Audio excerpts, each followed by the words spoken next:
अस्सलाम वालेकुम मेरे प्यारे भाइयों। आज की इस वीडियो में हम सीखेंगे कि कैसे हम व्हाट्सएप को लैपटॉप के साथ कनेक्ट करेंगे। तो आज की इस वीडियो में आप लोग को बताऊंगा कि हम अपने व्हाट्सएप को लैपटॉप के साथ कैसे कनेक्ट करेंगे। तो मेरे मोबाइल में जो आप लोग को मोबाइल में जो व्हाट्सएप है, आप उस व्हाट्सएप को लैपटॉप के साथ कैसे कनेक्ट करेंगे। तो मैं चलता हूँ इस ब्राउज़र में और आप लोग को बताता हूँ। मगर अगर आप फर्स्ट टाइम मेरे चैनल पर आए हो तो मेरे चैनल को सब्सक्राइब कीजिए, साथ में बेल आइकन भी दबा दीजिए ताकि हमारे नेक्स्ट आने वाली वीडियो का नोटिफिकेशन आपको टाइम पर मिले। तो अभी मैं चलता हूँ उस ब्राउज़र में, यहाँ पर मैं सर्च करता हूँ व्हाट्सएप वेब।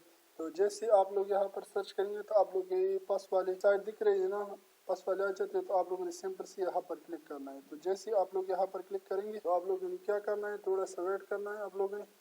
अभी आप लोगों ने क्या करना है तो मैं आप लोग को बताता हूँ। आप लोगों ने अपने मोबाइल में जाना है और मोबाइल में जाने के बाद आप लोग अपने व्हाट्सएप खोलिए। जैसे मैं अभी अपने मोबाइल में खोल रहा हूँ, तो मोबाइल पर आने के बाद आप लोगों ने यहाँ पर लिंक डिवाइस, आप लोगों ने लिंक इन डिवाइस पर क्लिक करना है। तो जैसे लिंक इन डिवाइस पर क्लिक करोगे तो आप लोगों ने यहाँ पर आप लोग की जो भी पासवर्ड आप लोगों ने वही देना है। तो जैसे आप लोग देंगे तो आप लोग के पास ये वाले ऑप्शन आ जाएगी। तो आप लोगों ने यहाँ से इसको यानी इसके सामने रखना है ताकि ये QR कोड जो है ना स्कैन हो जाए। तो आप लोगों ने QR कोड को स्कैन करना है।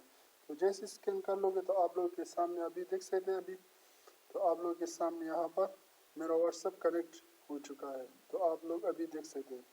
कि मैं उम्मीद करता हूँ कि आप लोग को वीडियो अच्छी लगेगी। अगर आप लोग को वीडियो अच्छी लगी है तो मेरे चैनल को सब्सक्राइब कीजिए, साथ में बेल आइकन भी दबा दीजिए ताकि हमारे नेक्स्ट आने वाली वीडियो का नोटिफिकेशन आपको टाइम पर मिले। तो थैंक यू, अल्लाह हाफिज़, और नेक्स्ट वीडियो।